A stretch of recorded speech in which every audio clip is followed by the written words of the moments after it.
गंगा नदी के भौगोलिक उद्गम स्थान गंगोत्री ग्लेशियर के मुहाने गौमुख से उद्गम होता है गंगा नदी का। परंतु इस स्थान से लगभग 1 किलोमीटर ऊपर की ओर जाने पर 14,000 फीट की ऊंचाई पर आपके सामने होता है 21,000 फीट ऊंचा शिवलिंग पर्वत, जिसके तल से उद्गम होता है एक छोटी सी धारा का, जो कि तपोवन क्षेत्र से बहते हुए नीचे की ओर पहुंचती है और नीचे जाकर ठीक उसी स्थान पर गंगा नदी में मिलती है जहां गंगा नदी का उद्गम होता है। और माना जाता है कि यह धारा आकाश से आती है और पुराणों में भी इसका वर्णन है, जहां इसे आकाश से आती हुई गंगा कहा गया है। आज हम पहुंचेंगे उसके उद्गम स्थान पर, जहां लगता है कि आप जैसे स्वर्ग के बीच आ गए हैं, जहां रातें भी दिन की तरह जगमगाती हैं और चारों तरफ से ऊंचे पहाड़ मानो ऐसा लगता है इस पावन नदी को पहरा दे रहे हों। तो चलिए आज हम आपको लेकर चलते हैं एक ऐसे नदी के उद्गम स्थान पर जो कि मानो ऐसा लगता है कि सीधे आकाश से ही आई है। यह है आकाश गंगा का उद्गम स्थल।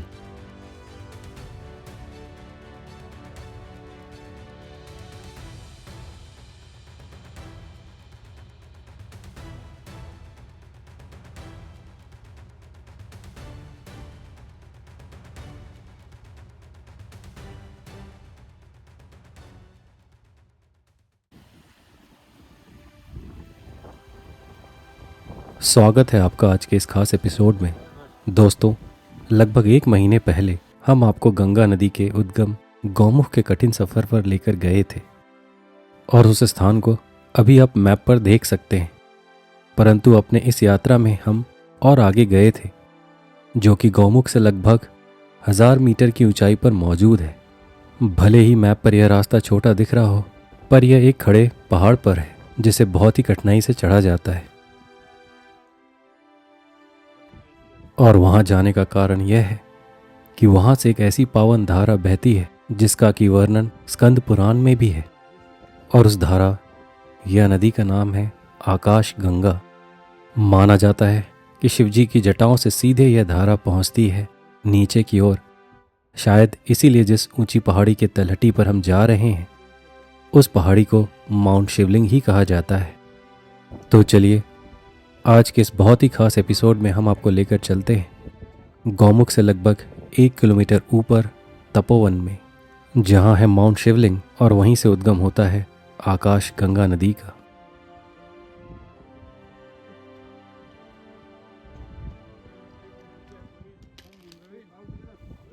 कुछ ही दूर ऊपर चढ़ने के बाद हमें पहली बार आकाश गंगा नदी नजर आई, जिसके तेज बहाव को हम पार कर आगे बढ़े।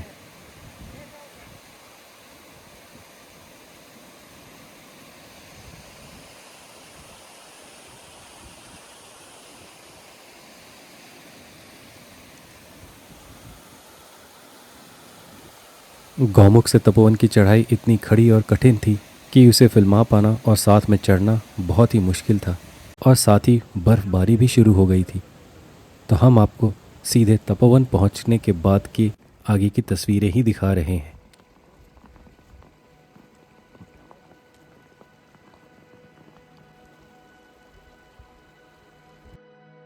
हम तपोवन पहुंच गए हैं।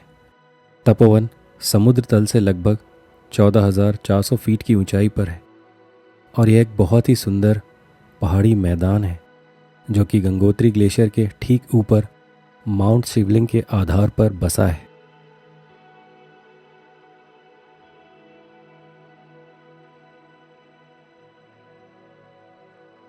तेज बर्फबारी के बीच काफ़ी देर चलते हुए हम तपोवन में अपने कैंप पहुंच गए।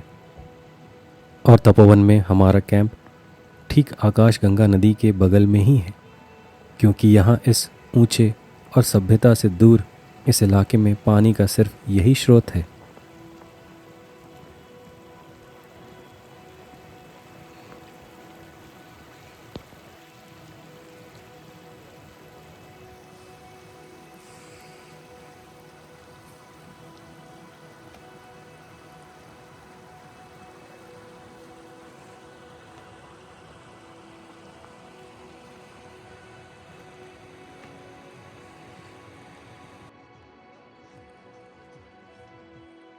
यह पहाड़ी मैदान चारों तरफ से ऊंची चोटियों से घिरा है, जैसे कि सामने दिख रही भागीरथी 1, 2 और 3 चोटियां।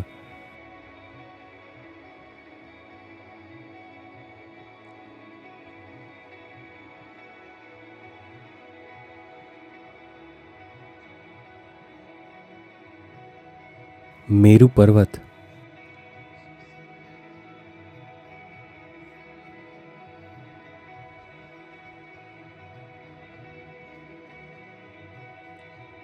और यहाँ का सबसे प्रमुख माउंट शिवलिंग, जो कि 6,443 मीटर यानी लगभग 21,467 फीट ऊंचा है।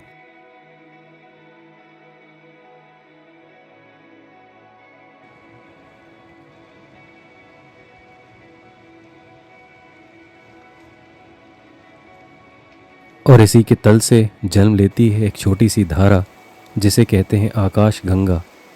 क्योंकि यह इतनी ऊंचाई से नीचे की ओर जाती है, इसीलिए आकाश। और क्योंकि इसका उद्गम शिवलिंग पर्वत पर होता है, इसीलिए गंगा।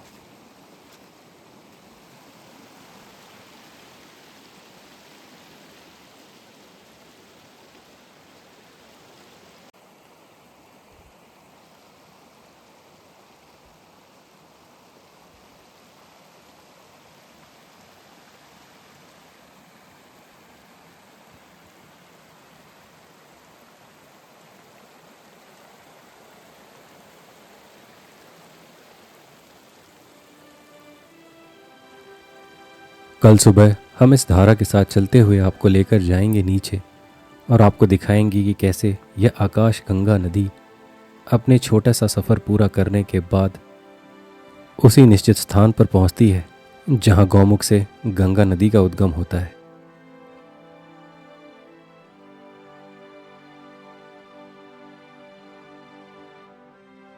अभी आप कैंप के चारों तरफ ऊंचे पहाड़ और स्वर्ग से सुंदर स्थान को देखिए।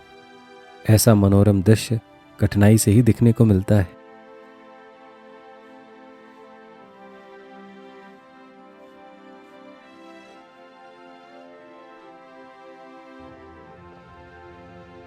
थोड़ी देर में रात हो गई और पारा 0 से 5 से 10 डिग्री नीचे है, और हम अपने टेंट के अंदर चले गए।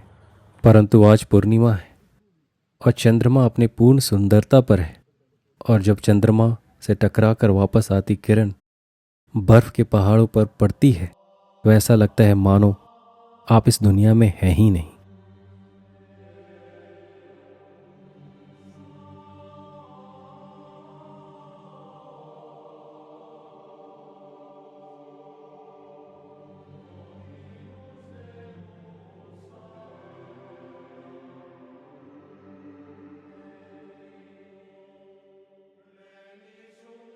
अगले दिन की सुबह हो गई है, और जैसा कि हमने आपसे कहा था, हम आज धारा के साथ चलते हुए इसके गंतव्य तक पहुंचेंगे।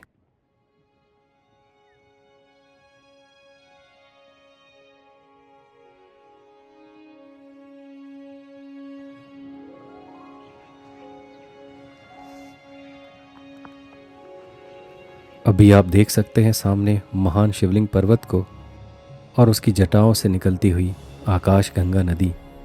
तो चलिए आगे चलते हैं नदी के साथ साथ।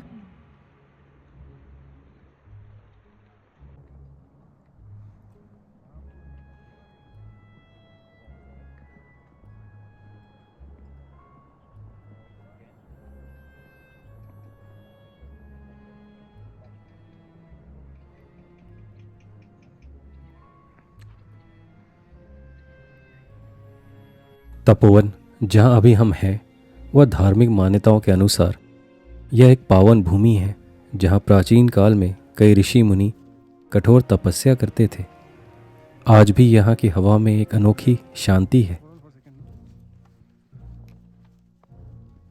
यहाँ एक छोटा सा आश्रम भी है जिसे मौनी बाबा आश्रम कहते हैं, जहाँ कुछ साधु भी रहते हैं।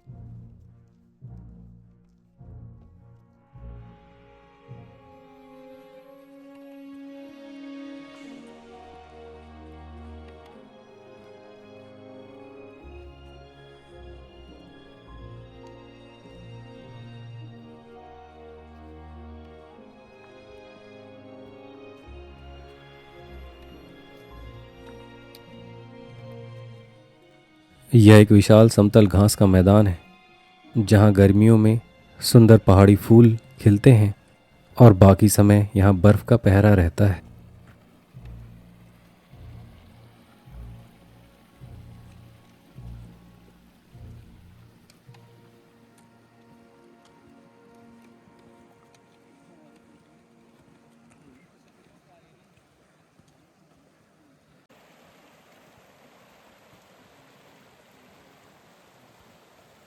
हम धारा के साथ साथ आगे बढ़ते रहे और आगे जाकर इस ऊंचे पहाड़ से यह धारा नीचे की ओर गिरती है।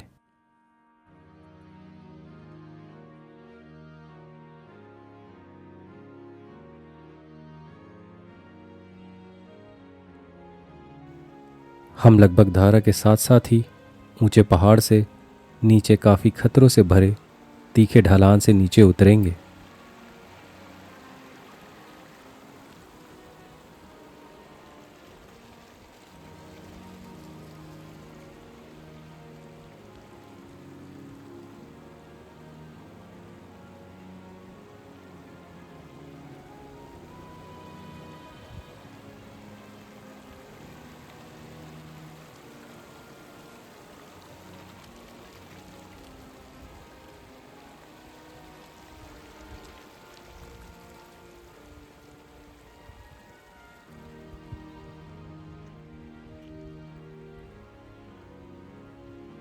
जहाँ ऐसी खड़ी चढ़ाई को चढ़ने में आपको बहुत मेहनत करना होता है, वैसी खड़ी ढलाई से उतरने में आपको काफ़ी ध्यान रखना पड़ता है, जहाँ हर वक्त नीचे खाई में फिसलने का डर रहता है।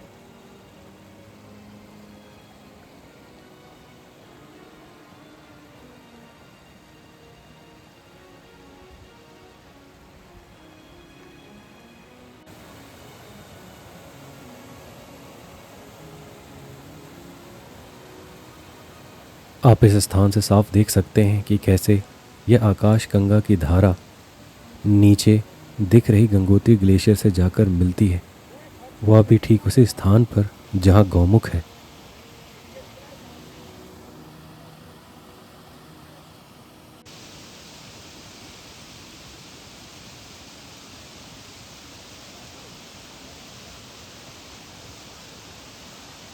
हम लोग एक दूसरे की मदद करते हुए आकाश गंगा नदी द्वारा बनाए गए मार्ग से नीचे उतरते रहे।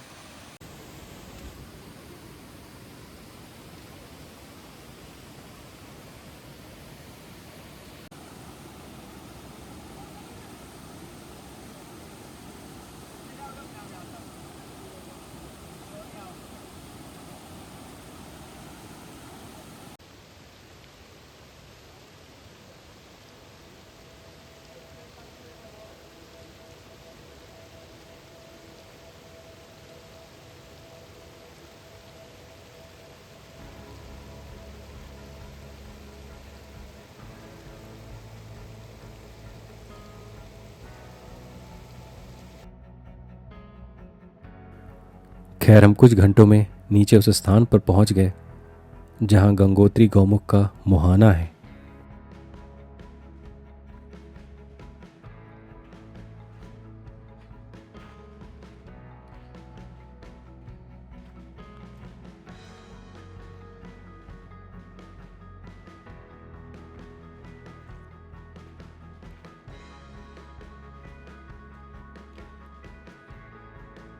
और अब आप देख सकते हैं यह आकाश गंगा की धारा, और यह वह जाकर मिल रही है गौमुख से उत्पन्न होने वाली गंगा की धारा के साथ।